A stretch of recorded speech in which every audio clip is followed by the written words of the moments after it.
Me? Well, certainly there's been a lot of work that has not been published out of the national labs. That's a fact. You think there must always be a duality or a multiplicity of research efforts. That is the only safe strategy and tactic to adopt in research in general. You should never put all your eggs in one basket. It is new ideas, different ideas. So you must have a multiplicity of funding, you must have a multiplicity of ideas, and a multiplicity of publication media. And the national authorities, of course, have a very important role in that. I don't mean to belabor this point. Let me ask one other question, then we'll move on. Do you believe that the federal government, that the Department of Energy has a lid on this in terms of the development of the concept of cold fusion? Has your experimentation gone about as far as it feasibly can without some major additional funding? And by denying that funding, is the lid being kept on this? The innovative research will have to come to a halt, yes. Investigating new possibilities, major significant discoveries, going after things like that will have to be terminated, yes. And what's your reaction to that? Well, it's appalling. I think it's appalling. Now, if that happens, what are the chances of the Japanese walking away with some of the patent rights if they can continue to keep staying ahead of the research in this country? We have covered as heavily as we have been able to all areas of this work in the university patents.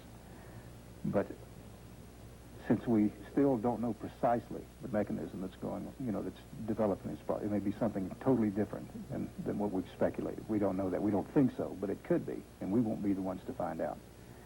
In that case, we could definitely lose patent rights. I think it is unrealistic to think that in a development of this kind, you can protect yourself completely. Forever. I mean, it is, if it turns out to be useful, it's interesting science, and there are obviously many ifs behind it. If it turns out to be useful, then, of course, it will involve many countries, many research scientists, many organizations.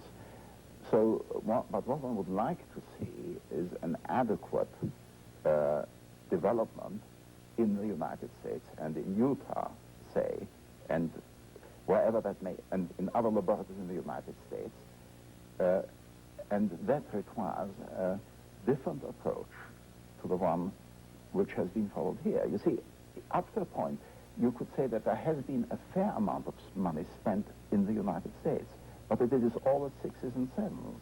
The Japanese, of course, great credit to them, organized their work in a well-structured manner and say, suppose this is right, what should we do? And that's the path they follow. Here the path, suppose it is wrong, what should we do? Let's don't prove it's wrong, just make the assumption it's right. You're going to spend the money anyway to prove it's wrong. You might as well try to do something with it. Obviously, the competition for these rights is big business, the big business of cold fusion, I guess you could say. We'll explore a little more of that. And also, I know part of your concern is the polarization of attitudes regarding the experimentation on both sides of this. We'll talk about those topics coming up. Stay with us on Eyewitness Newsmakers.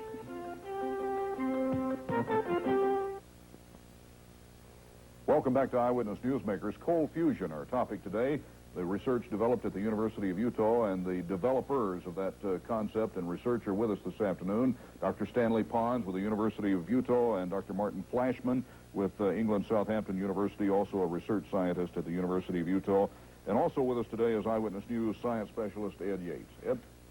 Gentlemen, let me ask you, if this announcement of your research work had not occurred in a public press conference on March 23rd, would it have followed a more secure path? Would it have been safer to follow a policy where it was not released in the public press? In any piece of research, and especially in such a sensitive area, it is always better to be later rather than earlier. So it would have been better, but in my opinion, the same momentum would still have built up. You would have gone the same path, no matter when you made the announcement. But how has dealing with the public press affected working on the science? Having to deal with the criticism, the papers that are questioning your work? Well, you have so much energy to spend on a given thing each day. I mean, you don't have an infinite supply, and we find that a lot of our energy is wasted by 8 o'clock in the morning answering faxes, telephone calls, things like this, bad news, good news, it's a real roller coaster. So it has definitely affected our ability to get a lot of science done in the last few months. It's getting better. If we had published later, the first paper later, we would have been in a better position to correct misapprehensions. But if you have a limited amount of time, you cannot counteract the impression which is generated during the polarization of opinion. If you had to look into a crystal ball, where do you see fusion in 1990, in the next 12 months? Well, we know where we want to be. Where do by you the want end to of be by the end 1990. of 1990? Where do you want to be by the We end? want to be in a secure base to devise a demonstration. That is what our immediate objective is. This would be a device that's putting out energy that Yes. is useful. Yes. So that you can demonstrate the phenomenon in an easy way, not in a sophisticated way, but An on the easy, tabletop. unambiguous way. In an easy, unambiguous There's way. been a lot of challenges to your professional research. What do you say to your critics at this point? To the people, I mean, you live in this community, a community that takes a great deal of pride in what was developed at the university, the concept of this. How do you answer them, Dr. Pons, at this point? Well, we simply say that there cannot be literally hundreds now of systematic errors because of, that's at least the number of positive reports and confirmations that have come along and other developments. So we deny that there can be that many systematic errors, which people say that, our critics say that the results are wrong. They're not wrong. I think it's been confirmed enough now, and, our response is, if it is right, there's going to be a problem. Gentlemen, There's going to be a large problem. we're almost out of time. If I can just ask you as we close, has your conviction to cold fusion, the process, has that changed at all, Dr. Fleischmann? Not at all. I think we would say the polarization made us look more positive than we were. We do not know the exact nuclear paths. We are convinced there are nuclear processes going on. And Dr. Pons? Absolutely. Absolutely. Absolutely.